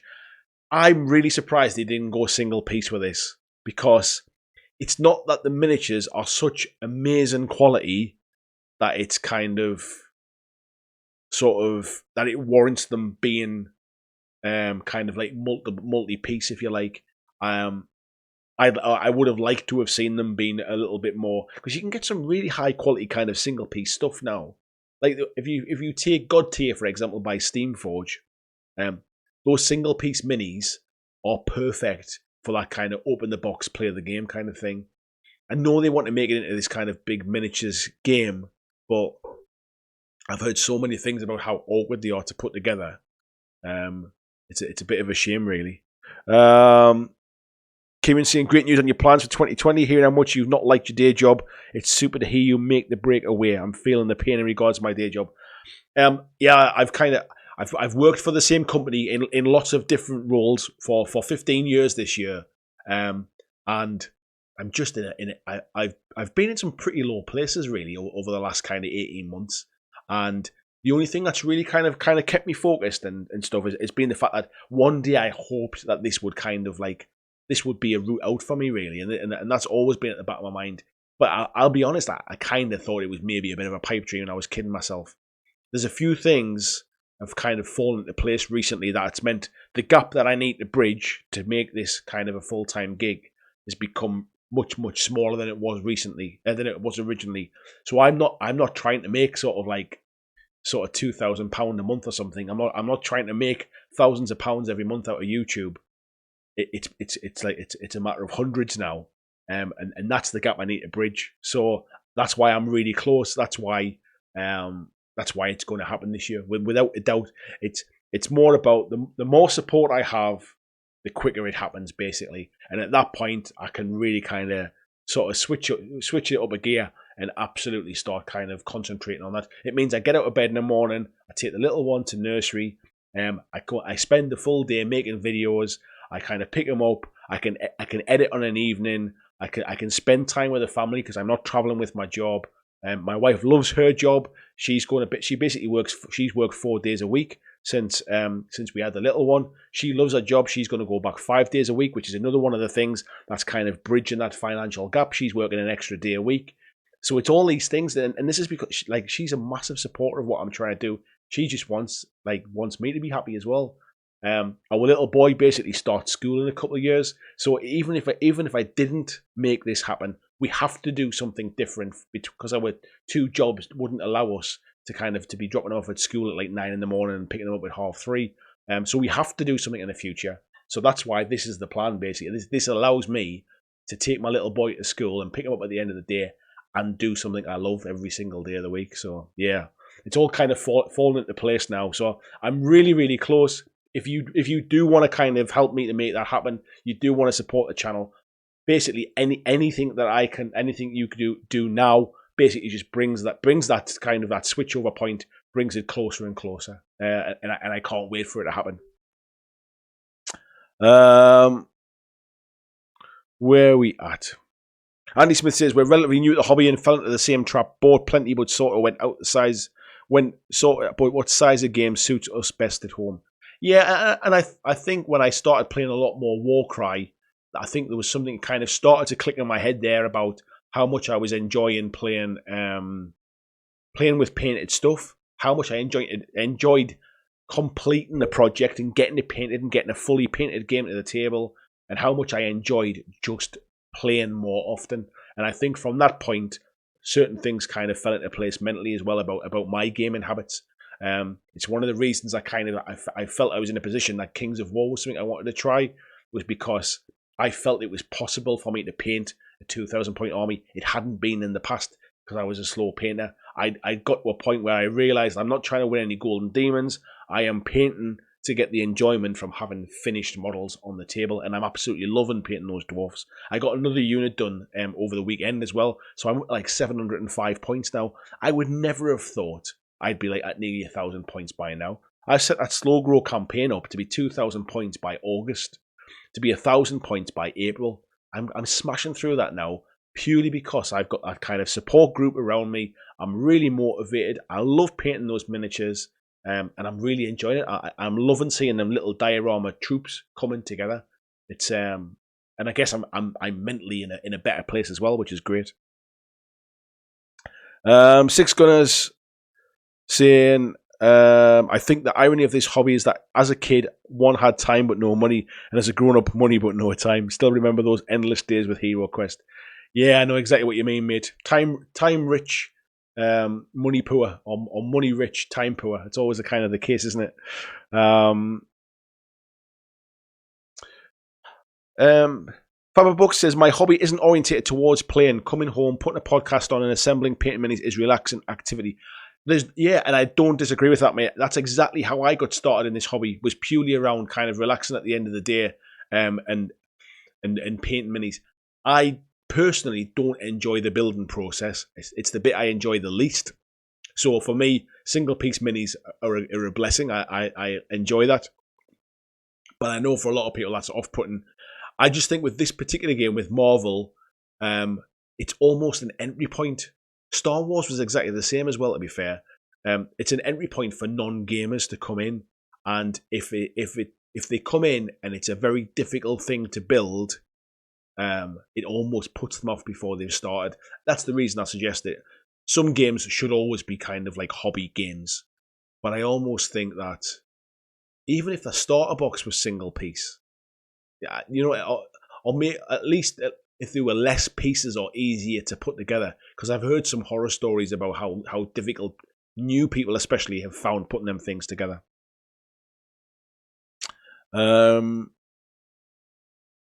Bill says, I never play because I don't know anyone who plays, but I love collecting. Yeah, and that if that's your hobby as well, I'm not suggesting you should kind of change what you do, really. I'm not collecting, I'm hoarding, and those are two very different things. Andrew Fairbanks says, I get my gaming every Sunday because it's the only day the wife lets me out of the house. I swore off every other game but AOS and Warcry. Love the system, the setting, and no time for anything else. And I guess that's part of it. Like, you manage your gaming by, you know how much time you've got, and you stick to certain game systems. And unfortunately, I haven't done that in the past, and that's why I've ended up with piles of shame. Tony's saying, I'm really up with my wife and son play games. I have a friendly local gaming store that's open evenings and weekends, 5 minutes away, and I run a monthly board gaming day. Yeah, I'm kind of jealous of that, mate. I mean, to be fair, my wife does play lots of games. She would play a game every night if we wanted to, if I could find sort of games that she likes to play. Not miniatures games. We play a lot more board games together, and I maybe don't talk about board games so much on this channel. I probably will going forward, especially if I'm making more videos. And one of the things, I haven't mentioned this yet, one of the things that I'm going to be doing for Patreons is I'm going to be making a monthly podcast, and it's only going to be for Patreon supporters. And the reason I haven't updated the Patreon page is because I want to record the first few to get them in the bank before I make it as a perk for people. But the first podcast episode will be me and my wife. I'm not going to do it on my own, or I might do the odd one on my own. I am going to get interviews with people and kind of just chat there. Not even necessarily famous, kind of like sort of games developers or anything like that. It might be just people in the community who want to get online and have a bit of a chat. And there'll be a little bit of a ramble like this, I guess, just kind of maybe 30 minutes, a bit of a chat. But I'm going to do a podcast with my wife about kind of co-op gaming, because we only play co-op games. So I want to kind of delve into that a little bit. So it'll be interesting, kind of somebody who's a non-gamer, if you like, really. Or I can't say she's a non-gamer. She plays games now. She's definitely kind of like non-geek. I'd never get her on a video, that's for sure. But I think as a podcast, I've already asked her, and she seems quite reasonably comfortable about that. So yeah, the first episode will be me and my wife kind of chatting about sort of gaming and couples gaming and kind of co-op games. So yeah, if you are interested in the Patreon, the podcast will be, I can't remember at what level I'm going to do that, but basically it's probably going to be at the $5 level, I think. There'll be a podcast every month for you to kind of to stick on in the background and do a bit of painting too. And I don't really want to hide videos behind the paywall, so I feel having a bit of a kind of a 30-minute, maybe a bit longer podcast every month is a nice little perk, and something else to kind of that you might think is worth kind of supporting the channel for. So yeah, watch out for that one soon. Next few weeks, I think we'll start to see that coming through. Kieran said it's a great analogy about Netflix. If there were only two films, I'd watch one. Films I watch the most, the stuff on TV on a Sunday night. It's on, so I watch it.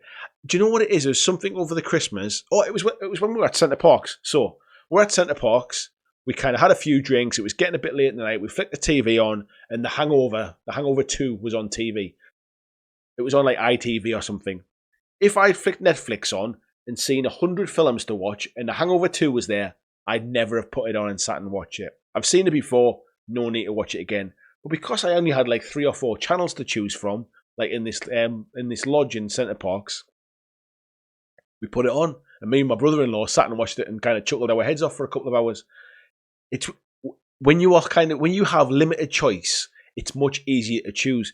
When we are swamped, when we're overrun with choice, you almost become debilitated by the amount of choice you've got. It's a really, really strange thing.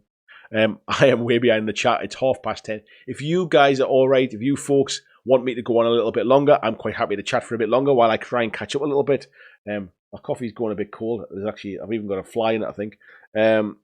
So yeah, I'll natter on a little bit longer anyway. First one back. You missed last week's, so yeah, we'll do a bit more tonight. Where are we into?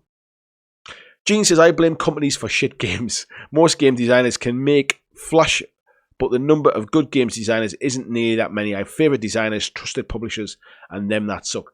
This is my point, Gene, is that in theory, saturation of the market should mean the good games rise to the top, but they don't. There are some fantastic games, both board games and miniatures games, that get buried and you don't hear about them because the companies don't market them very well. They might be a small company who don't have the time or the resources to market them very well.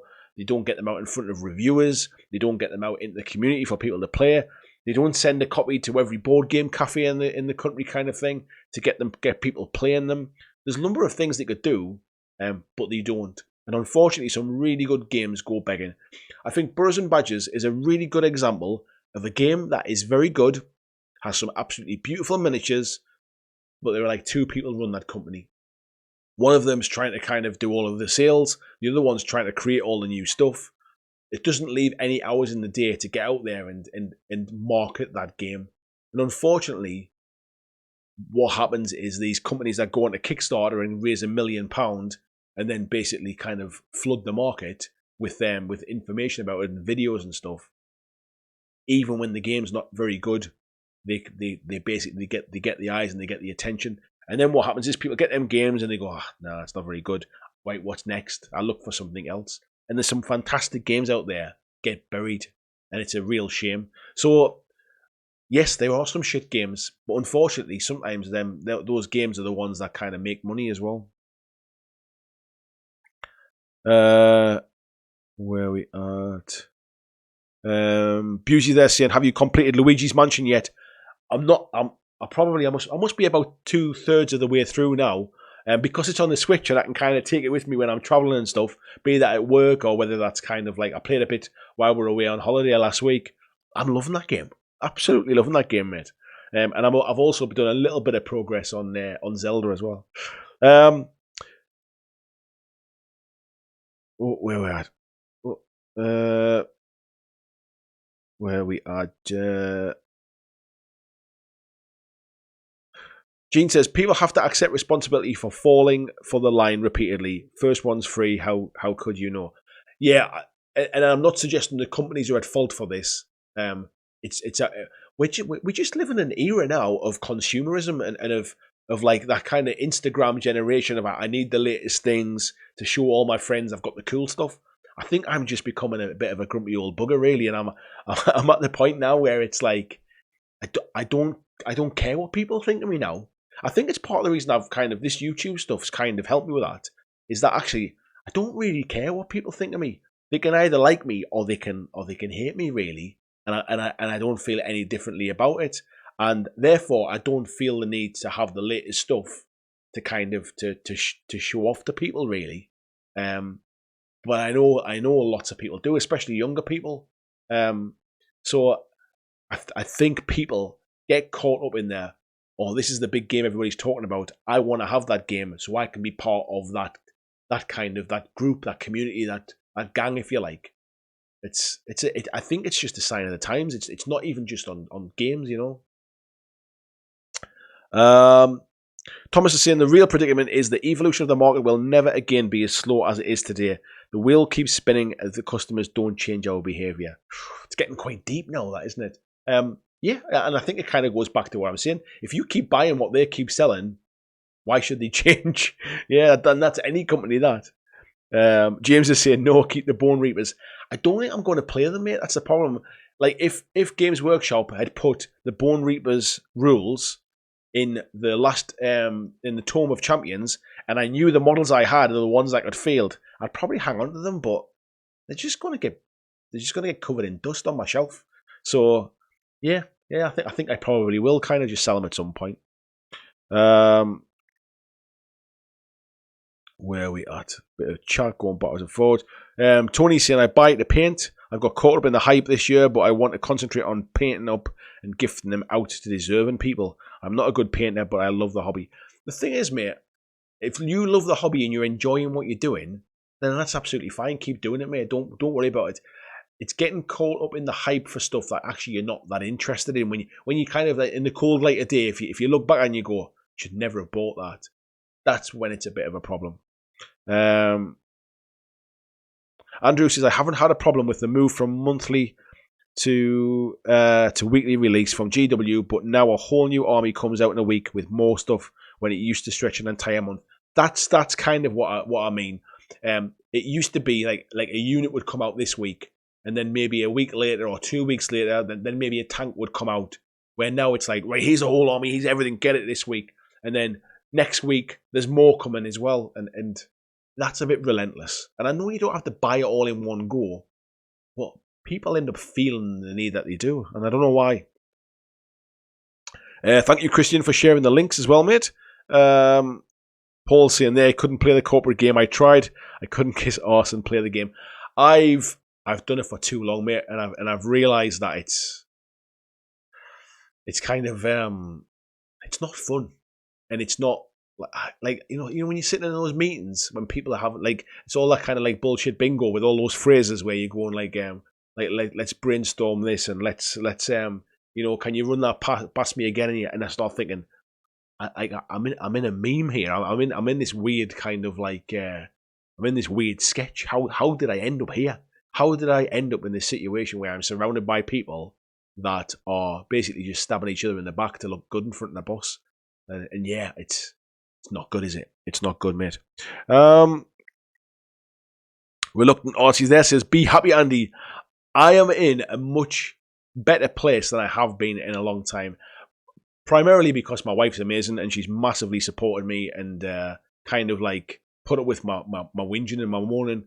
But it's took me a while to kind of get through the other side, if you like, and being able to get to a point where this is going to be my full-time job, like sort of be that reviewing stuff, be that making videos, painting, whatever it is, but it's all going to be around this kind of tabletop stuff, community building, slow grow campaigns, encouraging people, that kind of stuff, painting challenges.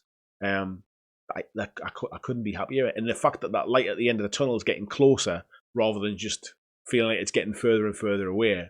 I'm absolutely kind of like made up and motivated by it. Thank you, mate. Flyman Boston goes head off. Night all, and thanks for the chatter. Thanks, Ruth. Thank you for coming in. Bill Wilson's there as well, saying will do. Thanks to VJ. Let's try about the Game 4 app. There it is. Paul says the building can be frustrating at times. That's just jumped on the top of my screen, so I've got no idea what it said. Yeah, because you're turning sprues into minis, it feels good. It's just not the bit I enjoy, mate. I get frustrated sometimes. Just kind of, I find it quite monotonous. It feels like a production line. It doesn't feel very creative to me. I like the painting. I like the playing. I enjoy building terrain, I think, more than I enjoy building minis. Tony saying the podcast sounds great. Yeah, I think it's just going to be kind of just a bit of fun, really. I'm not kind of, maybe if it ends up turning into something better, I might release episodes way down the line or something if it grows and stuff. But it's just a bit of fun. I've always fancied trying a podcast. I've been lucky enough to be interviewed on 3 podcasts now, maybe 4. And I just find it quite interesting sitting having that chat, and yeah, why not? We'll do that, and it's a nice little bonus thing just for the people that are kind of supporting me and making it all a possibility. VG was saying he's just had a fresh cup of there, keep it going. Will do, mate. Peter says I have an age where a late cuppa is not a good idea. Where are we at? Thank you, Starkey, for coming in. Thank you, buddy. Artie's away out as well. Thank you, mate. Ted says, not grumpy, merely a seasoned veteran. Yeah, but maybe I'm getting a bit too kind of long in the tooth there.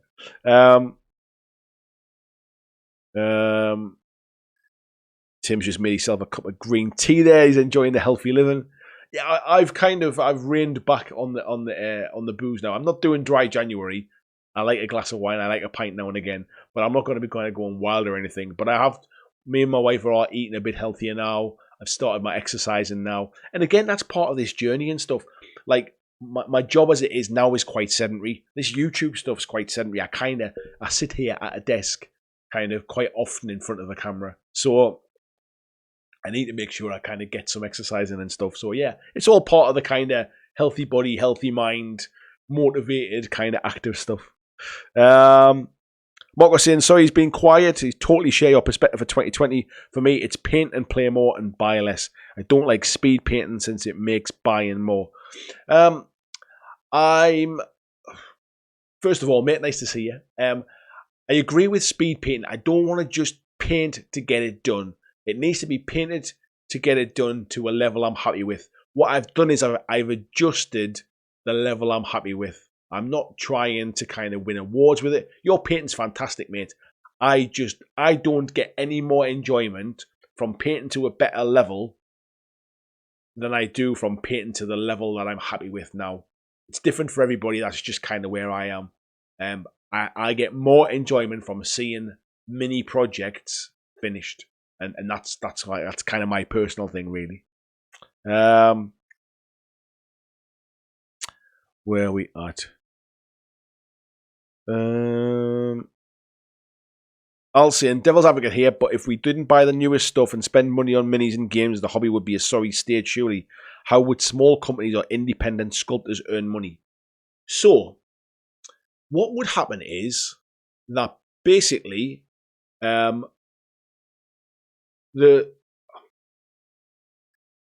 we shouldn't just be buying for the sake of buying to keep people in a job. Do you know what I mean? Like, it's their job to make good stuff to make us want to buy it.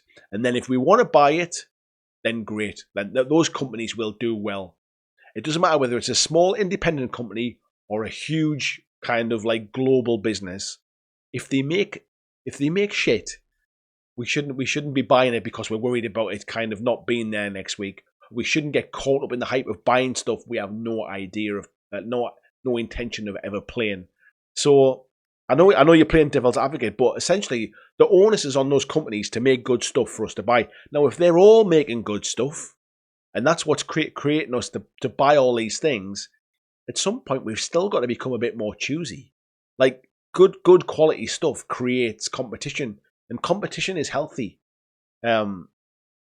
So yeah, I get what you're saying, but at the end of the day, it's not our responsibility to keep them companies in business. It's those companies' responsibility to stay in business by making good quality stuff. That makes sense. Tim says, I hate corporate speak. First time I heard the phrase, it's a given, was by an old boss. Because of his accent, I thought he said, it's a given. I kept shouting at him, no clue what he was on about. Yeah, I mean, the kind of the job I'm in, I interact with basically like a number of different kind of functions within our business. So sales teams, marketing teams, like category analysts, financial controllers, like basically all of the kind of the fluffy kind of the business bullshit type conversations that you have. And we have all these crazy acronyms about like setting strategies and basically like looking at future visions, and I just feel I can feel myself now that I kind of like I've mentally switched off from it because I can't wait to get out. I can feel myself just sitting there thinking, you have no idea what you're really talking about. You are making this up. You are literally just saying big long words to make people think that you know what you're talking about, and you don't. And it's years ago I'd have bought into all that crap, and now I'm kind of long in the tooth enough to kind of see through it and just think nobody has an idea what they're doing. Like these businesses at the minute, this business is succeeding or failing on the basis of like the wind blowing the right way kind of thing. So yeah, I can't wait to get out. Where are we at? Where are we at? Robert saying the podcast sounds great as well. Where are we at? VJ saying, I hope adding the Discord has helped push the Patreon subs and therefore the ability to go full time. To be honest, mate, I'm not sure if it's helped really, but it's made sure that I kind of commit more of my own time to interacting with the people that kind of do support the channel from a Patreon perspective, because I found I had to force myself. I had to send myself like a diary reminder to get into the Patreon page and like update a post or something like that, because it never became quite natural of knowing exactly how to communicate with Patreons. I felt like I was just duplicating stuff between Facebook pages and things, because it's about the wider community, but I want to make sure that the people that are supporting me are looked after and catered for, if you like. The Discord group has allowed me to kind of to have a little private chat group where I can where there's a number of people who basically kind of can chat together, and I can. It's a bit like the chats on here, but instead of having to skip over stuff that I haven't got time to read everything, I've got time to kind of have have a bit of banter and have a laugh and be much more my own kind of person, if you like, my own personality kind of coming through, if you like. So I don't know if it's grown it, but it's maybe retaining people that have decided to come in, and it fluctuates. Like, for example, I lost one of my big Patreons this month, so I had somebody that used to donate $30 a month, and they've decided now that they've given what they want to give now, and I'm not knocking that guy at all. Everybody kind of they come and go as they want, but I'm considering just taking away that kind of top level, because I'd rather have people coming in at kind of $2, $5, $10, if you like, and staying for a while and feeling part of that group and feeling that they're getting something for their money. Because at the end of the day, it's about community building, and it's about everybody joining together, and it's about everybody having a chat and all that kind of stuff as well. So, yeah, I'm probably just rambling now because it's been a long day. But yeah, the Patreon has been a really good way of making sure that the people that support me get my time as well, and get a piece of me, if you like, if that's the right word to say it. Daniel Engel says a quick hello to everybody. Back to work. Hello, Daniel. How you doing, mate? VJ says, how does that align with our mission statement? Oh, God. Yeah. Don't even get me started.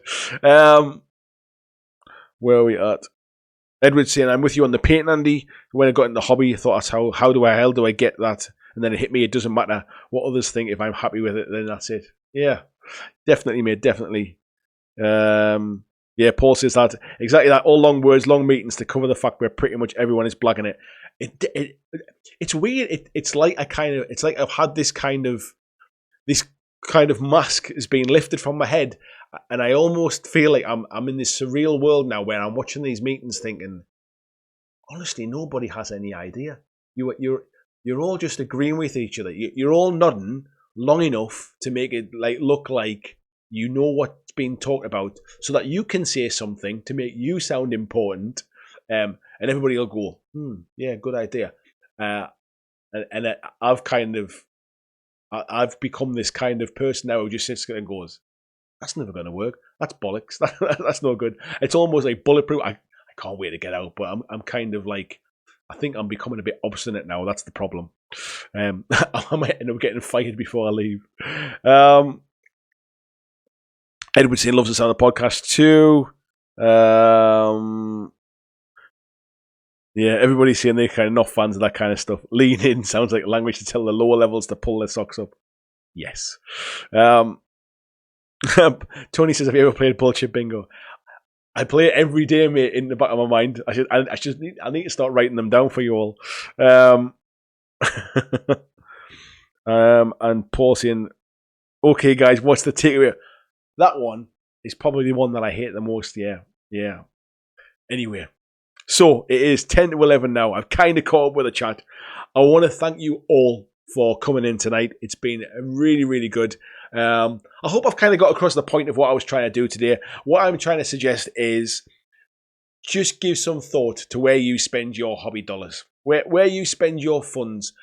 Do you want to play that game, or are you buying it because you're getting caught up in the hype of the what's next, like what's coming down the line? What do I need to buy to feel part of the community?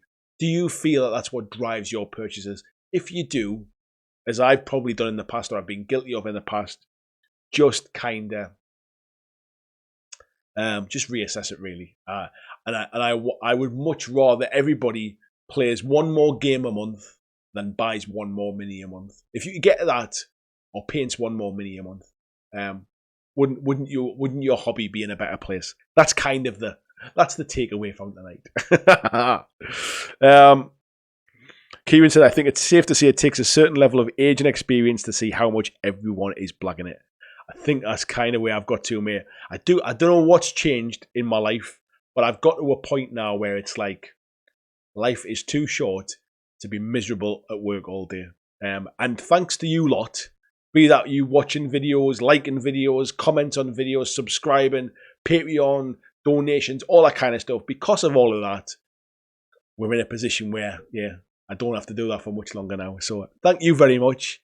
There'll be a new video this week. Watch out for that one. And I will see you all either in the Discord, in the Facebook group, or I'll see you all in next Monday's live stream. Thanks for watching, folks.